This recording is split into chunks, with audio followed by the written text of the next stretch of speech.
السلام علیکم دوستوں، ترکی میں آنے والا زلزلہ اور اس سے ہونے والے نقصانات پر شیخ ابو رضوان حفیظ اللہ کا خطبہ ضرور سنیں، جزاک اللہ۔ ان دنوں ساری دنیا میں جو خبر اس لائق ہے کہ جس پر گفتگو کی جائے اور گفتگو ہو بھی رہی ہے، جس پر لوگوں کی صرف خبر رساں ایجنسیوں کی نہیں بلکہ عام طور سے لوگوں کی نگاہ ہے، وہ شام اور ترکی میں آنے والا زلزلہ ہے۔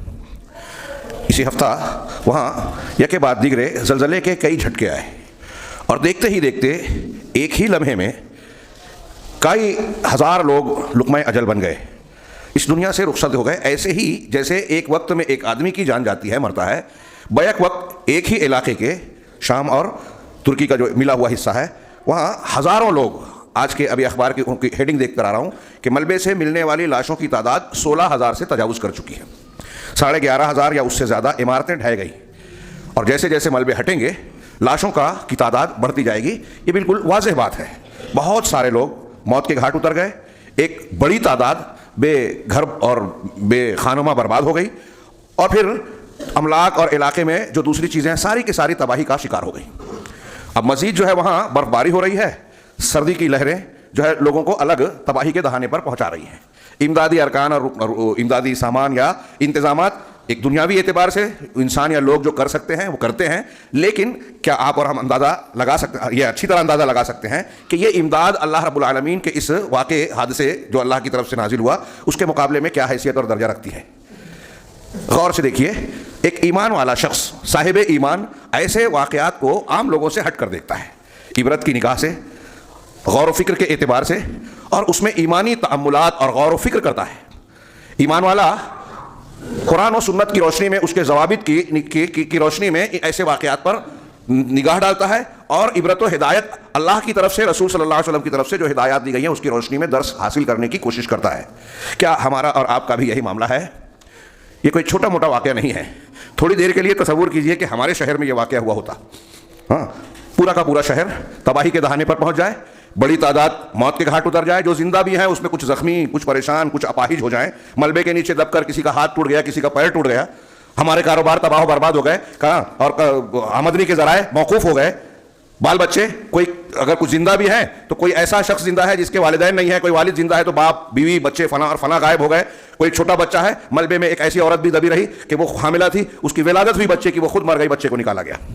ایسے اور بھی بہت سارے واقعات، یہ ہم کو اس بات کی دعوت دیتے ہیں کہ ہم ان واقعات پر ایمانی اعتبار سے، اسلامی تعلیمات کی روشنی کے اعتبار سے غور و فکر کریں۔ تو یہاں اللہ تعالیٰ کہہ رہا ہے، سورہ انعام کی آیت ہے یہ، کہ اللہ اس بات پر قادر ہے کہ اوپر سے تم پر عذاب مسلط کرے یا نیچے سے تم کو عذاب میں مبتلا کرے، او یلبسکم شیعا ویذیق بعضکم بأس بعض، یا تم کو مختلف گروہوں میں بانٹ دے، خلط ملط کر دے، تقسیم کر دے، پھر ایک دوسرے کے ہاتھوں ایک دوسرے کی لڑائی کا مزہ چکھائے۔ یہ بھی عذاب کی ایک شکل ہے۔ اور آپ جانتے ہیں کہ اللہ کے رسول صلی اللہ علیہ وسلم نے 3 دعائیں کی تھی کہ اللہ تعالیٰ مجھے، میری قوم کو جو ہے عام قحط کے ذریعے سے یا عام تباہی کے ذریعے سے نہ ہلاک کیا جائے، یا اس طرح کوئی دشمن مسلط نہ ہو کہ پوری قوم تباہ ہو جائے، اور یہ بھی نہ ہو کہ پروردگار ہماری قوم میں آپس میں اختلاف و امت میں ایک دوسرے کو مارے کاٹیں۔ تو پہلی دو دعا قبول ہوئی اور یہ قبول نہیں ہوئی۔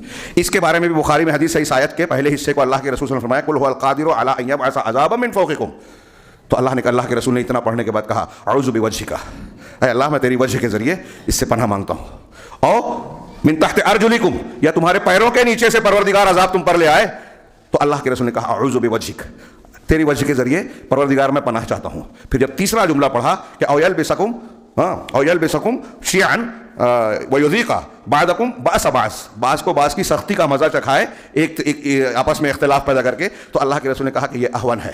ان دونوں اوپر کی جو باتیں بیان کی گئی ہیں ان دونوں کے مقابلے میں یہ ہلکی چیز ہے، لیکن یہ بھی اللہ کے عذاب کی ایک شکل ہے۔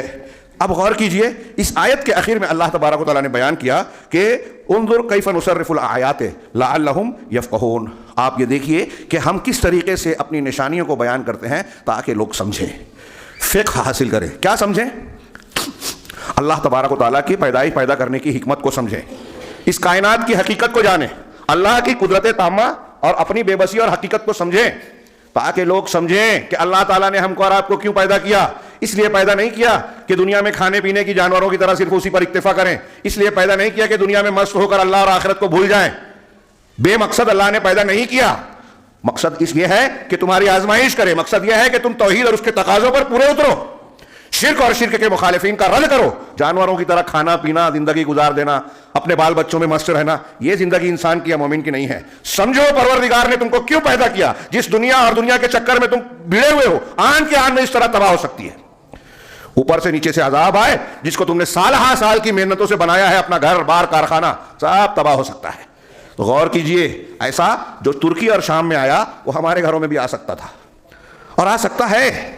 چنانچہ اللہ تعالیٰ کہہ رہا ہے کہ اس پر غور کریں. ہاں, اللہ تبارک و تعالیٰ کیوں بھیجتا ہے یہ چیزیں, یہ بھی بیان کیا قرآن میں مختلف مقامات پر. اللہ نے کہا وما نرسل بالآیات الا تخویفا, کہ ہم یہ نشانیاں جو بھیجتے ہیں, اس قسم کے واقعات اور حوادث جو رونما ہوتے ہیں, یہ تخویف کے طور پہ ہے, لوگوں کو ڈرانے کے لیے, کہ لوگ اپنی نیند سے بیدار ہو جائیں, جاگ جائیں, دنیا داری میں, حرام خوری میں, بے ایمانی میں, اللہ اور اس کے رسول کی تعلیمات سے غفلت میں جو گزار رہے ہیں اس سے بیدار ہو جائیں. کیا ہمارے اوپر اس طرح کا کوئی اثر فرق پڑتا ہے؟ زلزلہ آ گیا, خبر ہے تھوڑی دیر کے لیے, یہ فطری بات ہے کہ انسان کے ذہن میں ڈر بھی پیدا ہوتا ہوگا کہ ہمارے یہاں آیا ہوتا تو کیا ہوتا. لیکن دوسرے ہی عام دنیا داری میں انسان جو غافل ہوتا ہے نا, وہ اپنے آپ کو تسلی دیتا ہے کہ ہمارے یہاں تو نہیں آیا نا, وہ لوگ بہت برے تھے, ہم نہیں ہیں, وہ ایسے تھے, ہم نہیں ہیں, وہاں یہ وجہ تھی, ہمارے یہاں نہیں ہے. ہاں, ابھی آگے ہم یہ بھی جانیں گے کہ یہ کیوں آتا ہے. وہاں تھوڑا سا جائزہ لیں اپنے سماج کا, اپنے آپ کا, اپنے گھر کا, کہ ہم کہاں جا رہے ہیں. کیا ہم اللہ کے عذاب کو دعوت نہیں دے رہے ہیں؟ یہاں مسلمان کو چاہیے کہ غور کرے ان آیتوں کے. اللہ تبارک و تعالیٰ کہہ رہا ہے کہ ہم یہ آیتیں تخویف کے طور پر نازل کرتے ہیں. اب یہی ایک چیز یہ بھی کہ اگر زلزلہ آیا, طوفان اور سونامی اور فلاں آیا, حادثات آ رہے ہیں, تو اس میں تباہی و بربادی ہم دیکھ رہے ہیں. یہ اللہ کی قدرت, حکمت اور اس کا فیصلہ ہے. اب اسی کا دوسرا پہلو دیکھیے کہ جب زلزلہ نہیں آیا, جیسے ابھی ہم اور آپ یہاں آرام سے ہیں, اپنا کام دھندا, زندگی کے معاملات کو انجام دے رہے ہیں, تو اس پر غور کریں کہ یہ اللہ تبارک و تعالیٰ کی کتنی بڑی نعمت ہے.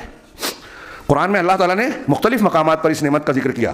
اللہ الذی جعل لکم الارض قرارا, اللہ ہی ہے جس نے تمہارے لیے زمین کو جائے قرار, ٹھہرنے اور قیام کا مقام بنایا. علم نجعل الارض کفاتا, سورہ مرسلات میں کہا کیا ہم نے زمین کو تمہارے لیے کافی نہیں بنایا, احیاء و امواتا, زندہ ہونے کے اعتبار سے بھی اور مرنے کے اعتبار مردہ ہونے کے بعد بھی. زمین, یہ دنیا, اللہ تعالیٰ نے انسانی ضروریات کا دسترخوان بنا دیا ہمارے لیے. ہم جو چاہتے ہیں زندگی کے لیے, جن چیزوں کی ضرورت ہے وہ ساری چیزیں مہیا ہیں. یہاں پیڑ پودے, پانی, ہاں, ہوا, آکسیجن, ساری چیزوں کا انتظام ہے.